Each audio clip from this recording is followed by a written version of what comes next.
Praise the Lord. Hallelujah, hallelujah. దేవునికి మహిమ కలుగును గాక. యేసు ప్రభు అతి శ్రేష్టమైన నామంలో మీ అందరికీ మరొక్కసారి శుభాభివందనాలు. అందరికీ కూడా ఈస్టర్ పండుగ శుభాభివందనాలు తెలియజేస్తున్నాను. యేసు ప్రభు మరణాన్ని గెలిచి తిరిగి లేచాడు.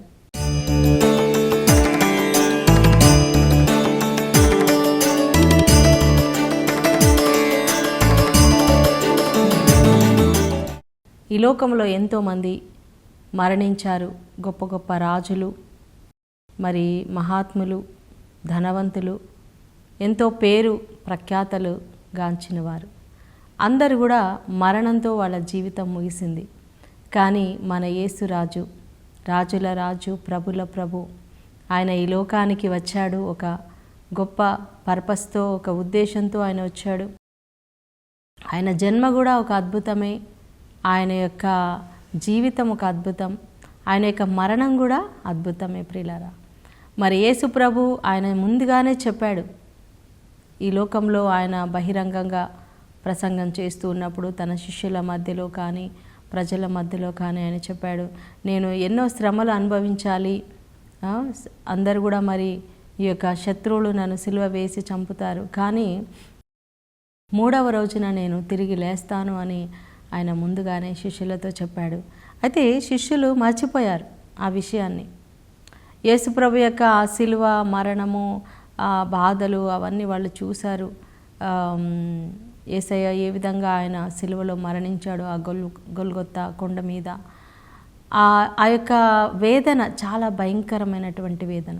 అంటే ఇప్పుడు ఒక వ్యక్తిని మనం ఎంతో ఇష్టపడినప్పుడు ఆ వ్యక్తి మన కళ్ళ ముందే ఒక కిరాతకంగా అన్యాయంగా చంపబడినప్పుడు అది చూసి తట్టుకునే శక్తి కూడా మనకి ఉండదండి. మనం ఎక్కడైనా సరే సమాజంలో ఎక్కడైనా అన్యాయం జరిగితేనే మనం తట్టుకోలేం, పలానా వాళ్ళకి ఇలా జరిగింది అని మనం చాలా బాధపడతాం. అలాంటిది వాళ్ళు యేసు ప్రభుని దేవుని కుమారుడిగా వాళ్ళు నమ్ముతూ అన్ని అద్భుతాలు, అన్ని స్వస్థతలు, ఆయన బోధలు, ఆయన ప్రేమ అంతా కూడా అనుభవించిన తర్వాత ఎంతోమంది పాపాత్ములని ఆయన మార్చాడు. జక్కయ్య లాంటి వాళ్ళని, సమరయ స్త్రీ, మగ్దల మరియా ఇలాంటి వాళ్ళు ఎంతోమంది మార్చబడ్డారు. పాపంలో నుండి వాళ్ళు బయటికి వచ్చారు. అలాంటి వ్యక్తులు యేసుప్రభుని వందల మంది, వేల మంది వెంబడిస్తూ ఉండగా ప్రియులారా, మరి ఆయన పట్టబడము, ఆ విధంగా క్రూరంగా హింసించబడడం, మరి ఆ సిలువలో వేలాడి చంపబడడం, ఇవన్నీ చూసి వాళ్ళు నిజంగా మైండ్ చాలా డిస్టర్బ్ అయిపోయి ఉండొచ్చు. శిష్యులందరూ కూడా వెళ్ళి ఆ గదిలో తలుపులు వేసుకొని దాక్కున్నారు, భయపడుతూ ఉన్నారు. ఎందుకంటే ఇప్పుడు కాపరికే, ఆయనను అనుసరించిన బోధకునికే, వారి ప్రభువుకే అట్లా జరిగిందంటే ఇంకా మాకేం జరుగుతుంది, మమ్మల్ని కూడా చంపేస్తారేమో అనే భయము వాళ్ళలోకి వచ్చింది. శిష్యులందరూ గదిలో దాక్కుని ఉండగా, తలుపులు మూసుకొని లోపల భయంతో ఉండగా, స్త్రీలు మాత్రం మగ్దల మరియా, ఇంకా కొంతమంది మరియలు, కొంతమంది స్త్రీలు అందరూ 3వ రోజున ఆదివారం తెల్లవారుచూ ఉండగా వాళ్ళందరూ, మనం యోహాను సువార్తలో 20వ అధ్యాయంలో మనం చూస్తాం ఈ సన్నివేశం అంతా. ఈ యొక్క స్త్రీలు యేసు ప్రభువుని వెంబడిస్తూ ఉన్నప్పుడు మరి వాళ్ళందరి జీవితాలలో దేవుడు ఎంతో గొప్ప మేలు చేశాడు, వాళ్ళ జీవితాన్ని మార్చాడు. అయితే వాళ్ళకు ఒక ధైర్యం ఏంటంటే ఆ సమాధి దగ్గరికి వెళ్ళాలి. ఆ సమాధి దగ్గర ఈ యొక్క రోమా ప్రభుత్వం వాళ్ళు సైనికులని పెట్టారనమాట, అక్కడ కాపలాదారులను పెట్టారు. ఎక్కడైనా సమాధి దగ్గర మరి కాపలా పెట్టాల్సిన అవసరం ఉందా? ఏ సమాధికైనా కాపలా పెడతారండి, ఎందుకంటే చనిపోయిన వ్యక్తికి కాపలా అవసరం లేదు కదా. కానీ శత్రువులు గుర్తుపెట్టుకున్నారు ఏంటంటే ఈ మనుష్యుడు బ్రతికి ఉన్నప్పుడు ఆయన నేను 3వ రోజున లేస్తాను అని చెప్పాడు. ఒకవేళ అతను లేస్తాడేమో, ఒకవేళ ఆయన లేవకపోయినా శిష్యులు ఆయన బాడీని తీసుకొని వెళ్ళిపోయి ఆయన లేచాడని చెప్తారేమో అనేసి ఆ పెద్దలు చాలా మరి చెడు మనసుతోటి వాళ్ళు వెళ్ళి పిలాతు దగ్గర అడుగుతారనమాట. సో అప్పుడు ఆయన సరే మీకు సైన్యాన్ని ఇస్తున్నాను, మీరు ఎంత కాపలాన్న పెట్టుకోండి అని చెప్పినప్పుడు అక్కడ సైన్యం అంతా కూడా కాపలా ఉంది. మరి అక్కడ పోలీసులు, అంటే మన భాషలో పోలీసులు అనుకోండి, ఆ సైనికులు అక్కడ ఉన్నప్పుడు వేరే వాళ్ళని వెళ్తే వాళ్ళు కొట్టొచ్చు, చంపొచ్చు, ఏమైనా చేయొచ్చు కదా. అందులో వీళ్ళు స్త్రీలు. కానీ ఈ మగ్దల మరియా, ఈ స్త్రీలు ఎవరు కూడా భయపడలేదండి. ఏమన్నా కానీ మనం వెళ్దాం ప్రభు శరీరానికి ఈ యొక్క సుగంధ ద్రవ్యాలు మనం రాయాలి అని చెప్పేసి ఆ యొక్క సుగంధ ద్రవ్యాలను తీసుకొని వాళ్ళు వెళ్తూ ఉన్నారు. దగ్గరికి వెళ్ళేసరికి ఆల్రెడీ అక్కడ యేసు ప్రభు లేచి ఉన్నారు. హల్లెలూయా. ఆ సమాధి రాయి దొరలించబడి ఉంది, సమాధి ఖాళీగా ఉంది, అక్కడ ఎవరు సైనికులు లేరు. ఏంటి వెళ్ళి చూస్తే ఆ లోపల మొత్తం ఖాళీగా ఉంది, యేసు ప్రభు దేహం అక్కడ లేదు. వీళ్ళు చాలా భయపడిపోయారు, ఏంటి అనేసి ఆ లోపలికి తొంగి చూస్తూ ఉన్నప్పుడు ఎవరు వాళ్ళకి కనిపించలేదు. ప్రియులారా, వెంటనే మగ్దల మరియా పరిగెత్తుకుంటూ వెళ్ళి పేతురు శిష్యులు ఎక్కడైతే ఏ గదిలో అయితే ఉన్నారో ఆ గది దగ్గరికి వచ్చి తలుపు కొట్టి చెప్తా ఉంది, ఇదిగో ప్రభు దేహం కనిపించట్లేదు, ప్రభు దేహాన్ని ఎవరో ఎత్తుకొని వెళ్ళిపోయారు అని ఆమె చాలా భయంతో కంగారుతో చెప్తున్నప్పుడు మరి పేతురు యోహాను ఇద్దరు బయటకు వచ్చారు. సో వాళ్ళు కూడా పరిగెత్తుకుంటూ వెళ్ళి ఆ యొక్క సమాధిని చూసినప్పుడు నిజంగానే ప్రభు దేహం లేదు. మరి ఆయనను చుట్టినటువంటి ఆ క్లాత్ ఏదైతే ఉందో ఆ క్లాత్ మరి చుట్టి అక్కడ ఉంది, తలకు కట్టిన రుమాలు కూడా సపరేట్గా పెట్టి ఉంది. అంటే ఎవరో తీసి పెట్టినట్టుగా ఉంది. అంటే ఆయన లేచి ఆయన వస్త్రాలు అక్కడ చుట్టు పెట్టినట్టుగా అన్నమాట. సో అలాగా వాళ్ళకేమీ అర్థం కాలేదు, నిజంగా ప్రభు దేహం ఇక్కడ లేదు. ఎందుకంటే శిష్యుల మైండ్ అసలు నిజంగా చెప్పాలంటే ఏం పని చేయట్లేదు అనుకుంటే, ఏమి ఆలోచన కూడా వాళ్ళకి రాలేదు. ఏం జరుగుతుంది, ఏం జరిగింది అనేది కూడా వాళ్ళు నిశ్చేష్టులు అయిపోయి అలా ఉండిపోయారు. వాళ్ళు మళ్ళీ వాళ్ళ గదికి వెళ్ళిపోయారు. ఎందుకంటే భయం, తెల్లవారిపోతే ఇంకా ఎవరైనా చూస్తే, సైనికులు చూస్తే మళ్ళీ శిష్యుల్ని పట్టుకుంటారేమని ఆ భయంతో వాళ్ళు నింపబడిపోయారు. గదిలోకి వెళ్ళి వాళ్ళు తలుపులు వేసుకున్నారు. కానీ మగ్దల మరియా ఆ స్త్రీలు మాత్రం అక్కడే ఆ సమాధి బయటే నించొని కన్నీరు కారుస్తూ ఉంది. మగ్దల మరియా ఏడుస్తూ ఉంది. చూడండి ఎందుకు ఒక స్త్రీలో అంత ఒక ఆశ, ఒక ధైర్యము ఆమెలో ఎలా వచ్చిందంటే ఆమె యేసు ప్రభుని ఎంతో ప్రేమించింది.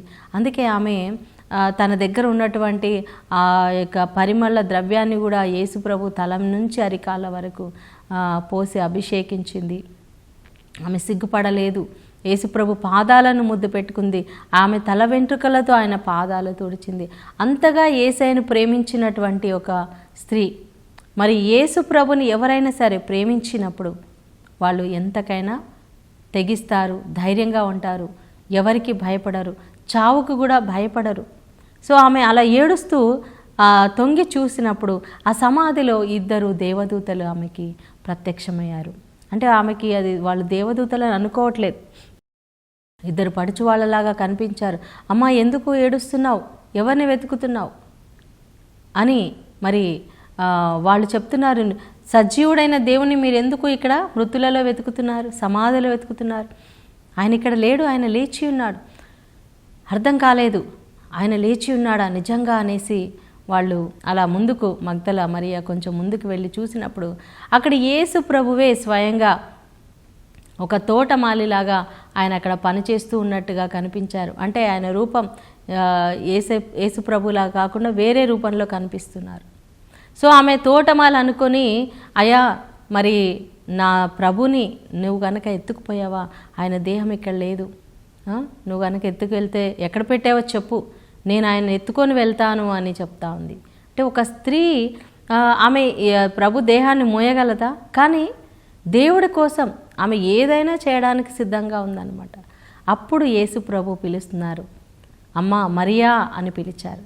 అయితే యేసు ప్రభు పునరుద్ధానుడైన తర్వాత మరియతో మాట్లాడినటువంటి మాట, దేవదూత కూడా అదే మాట మాట్లాడతారు, యేసు ప్రభు కూడా మాట్లాడతారు. అమ్మా ఎందుకు ఏడుస్తున్నావు, నువ్వు ఎవరిని వెతుకుతున్నావు? హల్లెలూయా. పునరుద్ధానుడైన యేసు ప్రభు ఫస్ట్ మాట్లాడిన మాట, అమ్మా నువ్వు ఎందుకు ఏడుస్తున్నావు, ఎవరిని వెతుకుతున్నావు? మన దేవుడు సజీవుడై మరణాన్ని గెలిచి తిరిగి లేచి ఆయన మనతో మాట్లాడేటువంటి మాట, అమ్మా ఈరోజు నువ్వు ఎందుకు ఏడుస్తున్నావు, ఎవరి కోసం నువ్వు ఏడుస్తున్నావు? దేనికోసం బాధపడుతున్నావు? దేనికోసం వెతుకుతూ ఉన్నావు? ఇదిగో నేను మరణాన్ని గెలిచిన దేవుణ్ణి, నేను నీ జీవితంలో ఉన్నాను. అన్నిటికంటే మరణమే చాలా బలమైనటువంటి శత్రువు. ఆ మరణాన్నే ఆయన గెలిచాడంటే మనం ఇక అన్నిటినీ గెలవచ్చు. ఇంకా నువ్వు దేని గురించి బాధపడాల్సిన అవసరం లేదు, నువ్వు దేని గురించి కన్నీరు కార్చవలసిన అవసరం లేదు. నీ దేవుడు, నీ రాజు, నీ ప్రభువు ఆయన మరణాన్ని గెలిచి తిరిగి లేచాడు. ఎప్పుడైతే మరియా అని యేసు ప్రభు ఆమెను పిలిచాడో ఆమె గుర్తుపట్టింది. ప్రభువా, బోధకుడా అని యేసయ్యను మరి ఆమె ఎంతగానో ఆరాధించిందనమాట. అప్పుడు ప్రభు చెప్తున్నాడు, అమ్మ నువ్వు వెళ్ళి నా శిష్యులకు చెప్పు, నా సహోదరులకు చెప్పు, నేను లేచాను, నేను గలిలయకు వెళ్తున్నాను, మీకంటే ముందుగా నేను గలిలయకు వెళ్తున్నానని వాళ్ళకి చెప్పు, నేను అక్కడ వాళ్ళని కలుసుకుంటాను అని యేసయ్య చెప్పారు. మరి ఆమె ముట్టుకోబోయినప్పుడు ప్రభు చెప్తున్నారు, అమ్మ ఇప్పుడే నువ్వు నన్ను ముట్టుకోవద్దు, నేను ఇంకా తండ్రి దగ్గరికి వెళ్ళలేదు. అంటే యేసు ప్రభు ఆ యొక్క సమాధిలో ఉంచినప్పుడు ఆయన ఆత్మ పాతాళంలోనికి వెళ్ళి పాతాళంలో ఉన్నటువంటి భక్తులందరికీ సువార్తను ప్రకటించి ఆ చెరను చెరగా కొనిపోయాను అని మన ఎఫెసీ పత్రికలో చూస్తున్నాం. వాళ్ళందరినీ కూడా ఆ పరదైసులో వాళ్ళందరినీ పెట్టేసి మళ్ళీ ఆయన తండ్రిని కలిసి, తండ్రిని దగ్గర నుంచి మళ్ళీ ఆయన కిందికి వచ్చి 40 days ఈ లోకంలోనే యేసు ప్రభు ఆయన అనేక మందికి శిష్యులకు కనిపిస్తూ మరి అనేక మందికి కనిపిస్తూ ఆయన తన యొక్క పునరుద్ధానాన్ని ఆయన చాటి చెప్పుకున్నారు.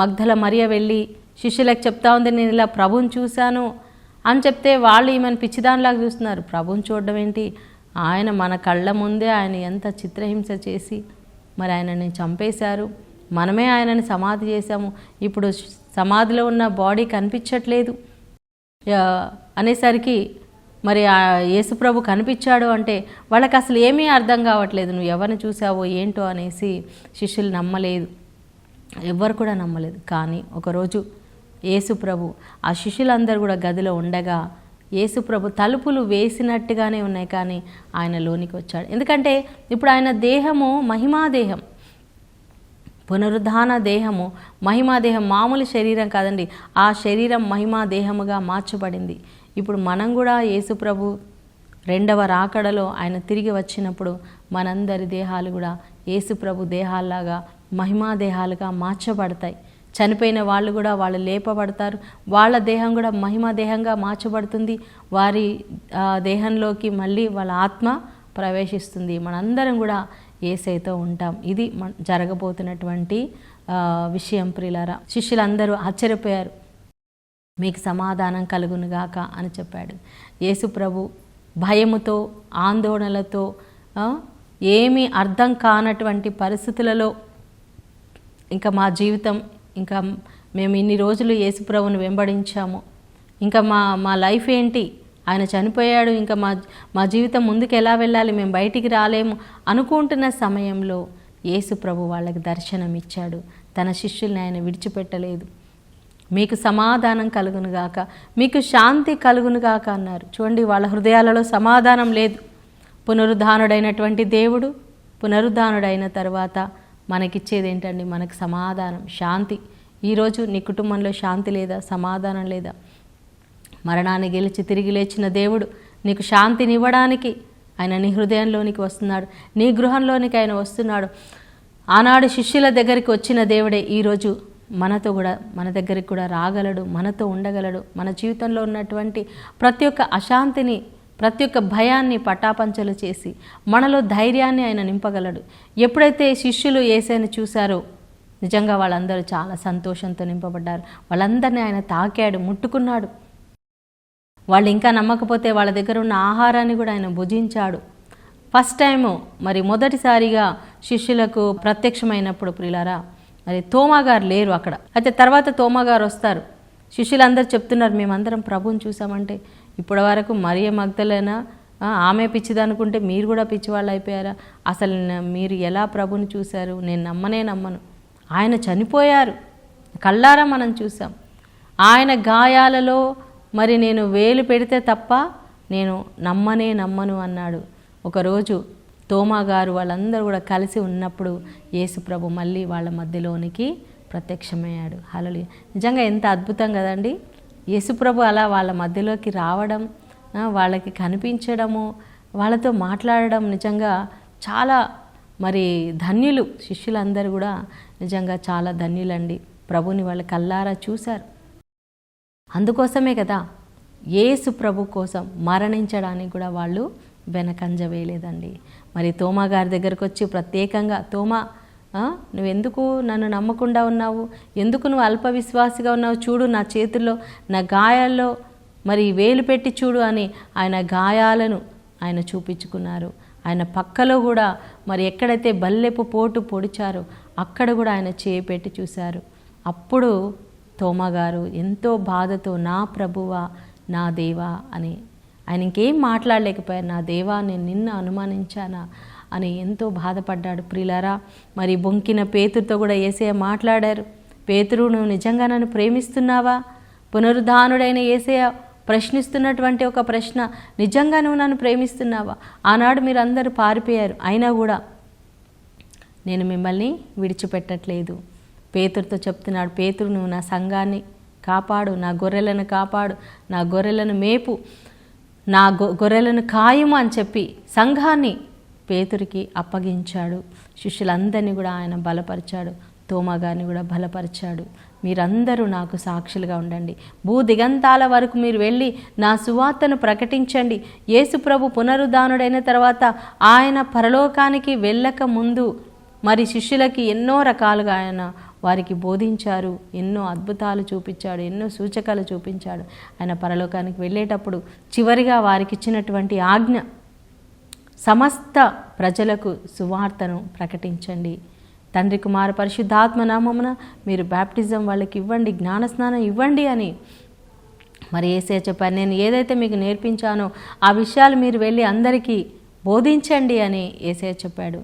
నా ప్రియమైన సోదరి సోదరుడా, ఈరోజు మరి ఎవరైతే యేసు ప్రభు మరణాన్ని, ఆయన శ్రమలను, మరణాన్ని, ఆయన యొక్క పునరుద్ధానాన్ని నమ్ముతారో, విశ్వసిస్తారో వాళ్ళకి మాత్రమే నిత్య జీవం. యేసు ప్రభుని నమ్మడం అంటే మన కోసం శ్రమలు అనుభవించారని, మన కోసం ఆయన మరణించి 3 రోజులు సమాధిలో ఉండి తిరిగి లేచాడని మనం నమ్మాలి. ఆయన సజీవుడిగా పరలోకానికి వెళ్ళాడని మనం నమ్మాలి.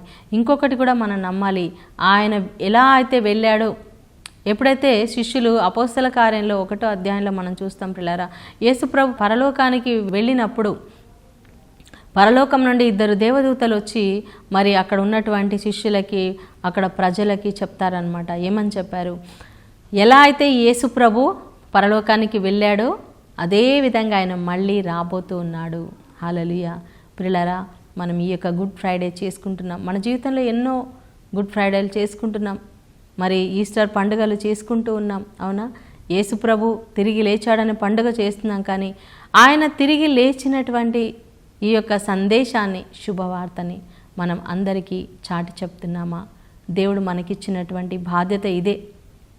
అయితే మరి ఆనాడు యేసు ప్రభు గురించి ప్రకటిస్తూ ఉన్నప్పుడు మరి ఎన్నో భయంకరమైనటువంటి శ్రమలు వచ్చాయి. ఆయన తిరిగి లేచాడు మేము చూసాము అంటే శిష్యులని మరి ఎన్నో రకాలుగా హింసించారు, చంపేశారు, హతసాక్షులయ్యారు. మరి మన శ్రీ సభలో కూడా ఎంతోమంది ఫాదర్స్, సిస్టర్స్, పునీతులు హతసాక్షులయ్యారు. వాళ్ళు తలలు తీయబడ్డారు, కాల్చబడ్డారు, రంపాలతో కోయబడ్డారు. ఎందుకు అంటే యేసు ప్రభు సజీవుడు. యేసు ప్రభు ఆయన మరి ఇప్పుడు కూడా ఆయన ఉన్నాడు, ఆయన రక్తం ద్వారానే మనకి రక్షణ ఉంది అని ప్రకటించినందుకే మరి ఎంతోమంది మరణించారు ప్రియులారా. కానీ మన క్రైస్తవులు మరణానికి భయపడే వాళ్ళు కాదు. పేతురు గారు చూడండి, తల క్రిందులుగా ఆయన సిలువ వేయబడ్డాడు. పౌలు గారు ఆయన శిరస్సునే మరి శిరశ్ఛేదనం చేయబడ్డాడు, ఆయన ఒక హతసాక్షిగా మార్చబడ్డాడు. యాకోబు గారు, స్టీఫెన్, ఇలా దేవుని యొక్క శిష్యులందరూ కూడా, యేసు ప్రభు మరి 12 మంది శిష్యులందరూ కూడా హతసాక్షులుగా మారారు. యోహాను గారు తప్ప మరి ఎంతమంది, ఎన్నో వేల మంది, లక్షల మంది, కోట్ల మంది క్రైస్తవులు మరణించారు. వారి మీద కట్టబడిందే మన యొక్క స్త్రీ సభ. కాబట్టి ప్రియులారా, ఆ యేసు ప్రభు యొక్క సువార్త, ఆయన పునరుద్ధానుడైనటువంటి సందేశం ఈ లోకానికి మనం చాటి చెప్పాలి. ఎందుకంటే మరి ఆయన దేవుని కుమారుడుగా ఈ లోకానికి వచ్చాడు, మన కోసం ప్రాణం ఇచ్చాడు, ఆయన తిరిగి లేచాడు. ఆయన ఒక్కడే పరలోకానికి మార్గము. ఆయన ద్వారా తప్ప మనం ఇంక ఏ విధంగా కూడా పరలోకానికి వెళ్ళలేము. ఈ లోకంలో మనందరం మరి రక్షించబడాలి అంటే, నిత్య జీవం పొందాలి అంటే మనకి యేసు ప్రభువే మార్గం.